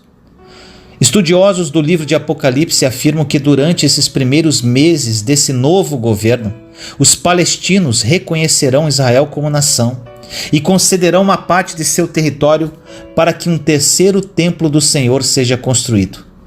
Em contrapartida, os judeus vão ceder parte da cidade de Jerusalém para que lá seja criada a capital da Palestina. Essa aliança do anticristo, porém, só trará uma paz temporária e artificial a Israel e ao seu povo. No início ela será reconfortante, mas depois de 3 anos e meio ela será quebrada e os gritos de alegria serão substituídos pelos de aflição. Como todas as obras de Satanás, a felicidade se transformará em dor e violência. Será o início do período da grande tribulação. Além disso, uma série de catástrofes naturais vai começar a assolar a terra. Florestas incendiadas, vulcões em erupção, maremotos, terremotos, tsunamis. Tudo isso trará medo e angústia àqueles que ficaram para trás. O profeta Joel escreveu em Joel 1,15: ah, aquele dia! Sim, o dia do Senhor está próximo, como destruição poderosa da parte do Todo-Poderoso. Ele virá. Economia abalada, cidades inteiras destruídas, pessoas desesperadas tentando fugir de uma região para outra. Do dia para a noite o mundo entrará em colapso e a grande maioria dos países enfrentará uma crise jamais vista na história. Diante desse caos, os líderes desses países terão que ir atrás de recursos naturais que ainda geram dinheiro para tentar restabelecer sua economia. Isso causará muitas guerras, pois não haverá recursos para todos. É claro que ninguém estará em boa situação neste momento, mas algumas grandes potências mundiais se sairão melhor nessa batalha. Imagine só a opressão em cima dos países menores, que possuem recursos valiosos como água, minérios e petróleo. Provavelmente serão massacrados pelos grandes. Nesse momento, as alianças políticas não serão mais as mesmas. Todo mundo será mais egoísta, pois terá suas próprias prioridades. Após destruir os pequenos, os grandes países lutarão entre si em busca de sua sobrevivência e manutenção de sua soberania. Bombas nucleares, armas biológicas e químicas. Tudo isso ajudará a acabar com o pouco de comida e de água que sobraram no mundo. Resultado: ou as pessoas morrem pela guerra, pela sede ou pela fome. Em Isaías 24, versículos 20 e 21 diz assim: a terra cambaleia como um bêbado, balança como uma cabana ao vento, Tão pesada sobre ela é a culpa de sua rebelião, que cai para nunca mais se levantar. Naquele dia o Senhor castigará os poderes em cima nos céus e os reis embaixo da terra. O último cavaleiro do Apocalipse, que é a morte, reduzirá a população mundial de forma drástica. E os sobreviventes? Vão se tornar refugiados, migrando de um lado para o outro, tentando escapar do foco dos conflitos entre as poderosas nações. Neste momento, exércitos invasores atacarão Israel, mas Deus intervirá, protegendo o seu povo e derrotando os exércitos invasores. Para isso, Deus usará um terremoto, confusão militar e uma praga acompanhada de granizo e fogo. Ezequiel 38, 19 a 22 diz assim: Em meu zelo e em meu grande furor declaro que naquela época haverá um grande terremoto em Israel. Os peixes do mar, as aves do céu, os animais do campo, toda criatura que rasteja pelo chão e todas as pessoas da face da terra tremerão diante da minha presença. Os montes serão virados de cabeça para baixo, os penhascos se desmoronarão e todos os muros cairão. Convocarei a espada contra Gog em todos os meus montes, palavra do soberano Senhor. A espada de cada um será contra o seu irmão. Executarei juízo sobre ele com peste e derramamento de sangue. Desabarei torrentes de chuva, saraiva e enxofre ardente sobre ele e sobre as suas tropas e sobre as muitas nações que estarão com ele. Em Ezequiel 39:5 diz também: Você cairá em campo aberto, pois eu falei, palavra do soberano Senhor. Depois desse conflito e da quebra da aliança de paz, o anticristo ficará ainda mais poderoso e aparentemente ninguém será forte o suficiente para lutar contra ele. Sua prepotência será tão grande que ele desafiará o próprio Jesus, que voltará à terra cheio da glória de Deus, e o derrotará naquela que será chamada a Batalha do Armagedon. Apocalipse 16, versículos 16 a 21 diz assim: Entre os três espíritos os reuniram no lugar que, em hebraico, é chamado Armagedon. O sétimo anjo derramou a sua taça no ar, e do santuário saiu uma forte voz que vinha do trono dizendo: Está feito. Houve então relâmpagos, vozes, trovões e um forte terremoto. Nunca havia ocorrido um terremoto tão forte como esse desde que o homem existe sobre a terra. A grande cidade foi fracionada em 3 partes, e as cidades das nações se desmoronaram. Deus lembrou-se da grande Babilônia e lhe deu o cálice do vinho do furor da sua ira. Todas as ilhas fugiram e as montanhas desapareceram. Caíram sobre os homens vindas do céu enormes pedras de granizo de cerca de 35 quilos cada. Eles blasfemaram contra Deus por causa do granizo, pois a praga fora terrível. Em seguida, Cristo aprisionará Satanás por 1000 anos. Esse será o tempo de paz e descanso para as pessoas que restaram no planeta. É nesse momento que aqueles que foram mortos pelo anticristo por causa de sua fidelidade ao Senhor serão ressuscitados. Em Apocalipse capítulo 20, versículo 4 está escrito assim: Vi as almas dos que foram decapitados por causa do testemunho de Jesus e da palavra de Deus. Eles não tinham adorado a besta nem a sua imagem, e não tinham recebido a sua marca na testa nem nas mãos. Eles ressuscitaram e reinaram com Cristo durante 1000 anos. Assim que terminarem os 1000 anos, Satanás será solto da sua prisão para enganar as nações, que estão nos 4 cantos da terra, com o objetivo de destruir o reino de Cristo. A Bíblia diz que o número de soldados desse exército maligno será tão numeroso quanto a areia do mar. Apocalipse 28 diz assim: E sairá para enganar as nações que estão nos 4 cantos da terra, Gog e Magog, a fim de reuni-las para a batalha. Seu número é como a areia do mar. Essas nações irão marchar até a cidade de Jerusalém, porém Deus enviará fogo do céu e as destruirá completamente. Satanás então será lançado no lago do fogo que arde com enxofre, onde já tinham sido mandados a besta e o anticristo. Eles serão atormentados dia e noite para todo sempre. Apocalipse 20, 10 diz assim: o diabo que os enganava foi lançado no lago de fogo que arde com enxofre, onde já haviam sido lançados a besta e o falso profeta. Eles serão atormentados dia e noite para todo sempre. Deus surgirá do seu trono e todos ficarão diante dele. O livro da vida enfim será aberto e essas pessoas, tanto as vivas quanto as que já haviam morrido, serão julgadas de acordo com o que fizeram durante a sua vida. Apocalipse 20:15 diz assim: se o nome de alguém não for encontrado no livro da vida, este foi lançado no lago de fogo. Surgirão então um novo céu e uma nova terra. Um mundo novo depois do caos total.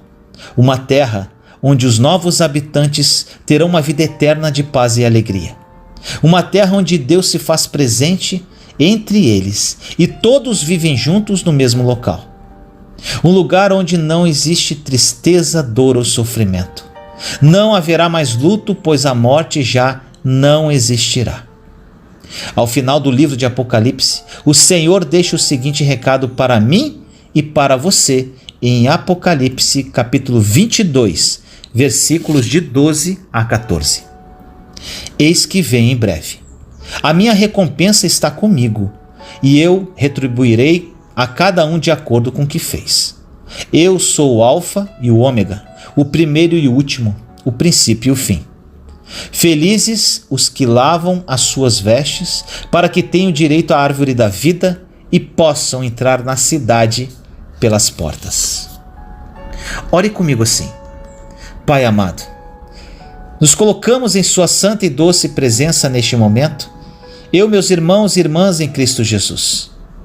Querido Deus, que essa mensagem toque profundamente no coração de todas as pessoas que a ouvirem. Os sinais do final dos tempos são evidentes, mas muitos ainda vivem como se nada estivesse acontecendo. Que essas pessoas despertem, arrependam-se, olhem para Ti e vivam uma vida focada em Jesus. Desejo, meu Pai, ardentemente esse momento de ter o privilégio de presenciar a volta de Jesus. Oh, glória! Maranatá, ora vem, Senhor Jesus. Obrigado, Deus. Assim nós oramos em nome do nosso Senhor Jesus Cristo. Amém. Juntos somos fortes. Compartilhe esta mensagem para que mais pessoas sejam edificadas. Inscreva-se no canal e acione o sininho para ser notificado de novos vídeos. Te amo em Cristo Jesus.